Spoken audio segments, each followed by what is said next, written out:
Welcome to The Explainer. Today, we're going to pull back the curtain on a massive, and I mean massive, often invisible force that shapes our cities.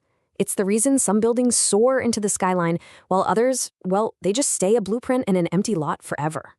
I mean, you've seen it, right? That vacant lot in your neighborhood with a sign promising some new development that just never seems to happen? Or a project that gets debated and delayed for what feels like an eternity? The reason? It almost always comes down to one single powerful concept. And that concept, that's what we call entitlement risk. It is the single biggest gamble a real estate developer takes. It's this whole gauntlet of government approvals they have to run before they can even think about putting a shovel in the ground. Okay, so let's really dive into this. The best way to think about entitlement risk is like this invisible wall that stands between a really great idea and a finished building. A developer can have the most amazing architectural plans, right? They can have all the funding in the world lined up, but you know what? None of it matters. Literally none of it if they can't get the official permissions to actually build. They've got to navigate this incredibly complex and often very political maze first. So, what is this maze actually made of? Let's break down the major hurdles that really make up this thing called entitlement risk. All right, let's get into the nitty-gritty.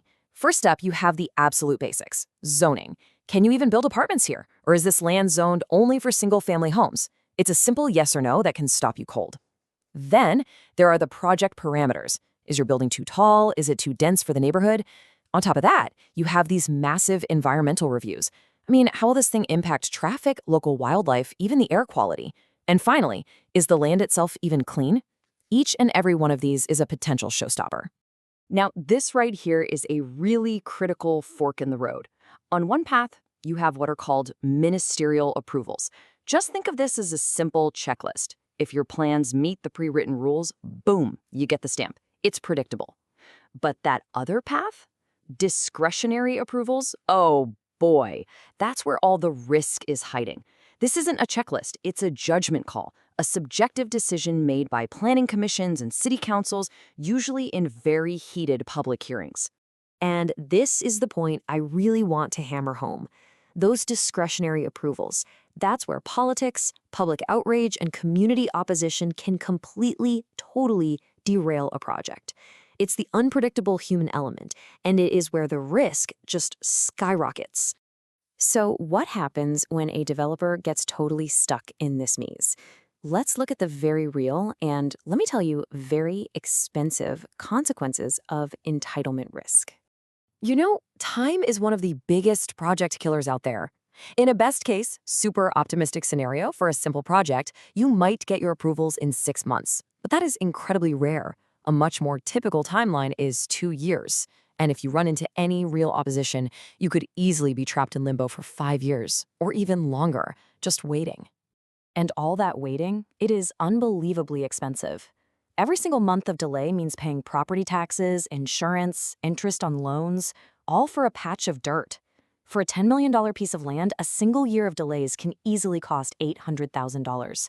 That's cash burned before a single shovel ever hits the ground. So what's causing all these delays? Well, you can think of it like this three-headed dragon you have to fight.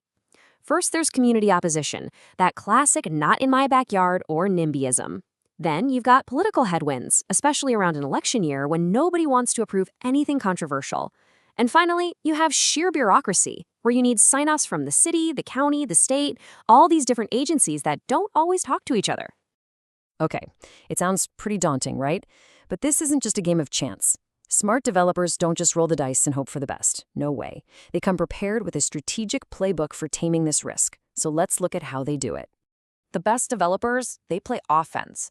Before they even think about buying the land, they do deep due diligence, hiring lawyers, consultants, the whole shebang. They get out there and engage with the community and politicians early to get ahead of concerns. They design their projects with flexibility, leaving room to negotiate. And, maybe most importantly, they write smart contracts that let them walk away if the approvals just don't come through. You know, there is a saying that really just hits the nail on the head here. In the world of development, your relationships with community leaders and officials, what we call your political capital, can be just as critical to your success as the physical blueprints of the building itself. And of course, you gotta remember, not all projects are created equal. The risk level changes dramatically depending on what you're trying to build. Industrial warehouses out in the middle of nowhere? That's relatively low risk. But multifamily housing, especially a high-density apartment building in an existing neighborhood, oh yeah, that's where you are going to face the highest level of opposition and the greatest risk, for sure. So this begs the obvious question, right? With all this risk, all this cost, all this uncertainty, why on earth would anyone do this? Well, the answer, as it often is all about the potential reward. And this chart right here shows you exactly why they take the gamble. A piece of raw, unentitled land has a certain value. Let's call it 1x. But by navigating that maze and securing all those government approvals, a developer literally transforms it. That same exact piece of land can suddenly be worth 2, 5, or even 10 times its original price, purely because the right to build has now been unlocked. So the crucial point is this. The entire process is about creating value through sheer navigation and grit. By successfully getting through that maze, a developer transforms a risky, uncertain asset into a shovel-ready, high-value opportunity, and in doing so, generates a massive return. So the next time you pass one of those empty lots with a faded, weather-beaten sign, you'll know exactly what's likely happening behind the scenes. It's not just dirt and weeds. It's a battleground for entitlement risk. And the question isn't just about the empty space, it's about the high-stakes, multi-million-dollar gamble being played to unlock its true value.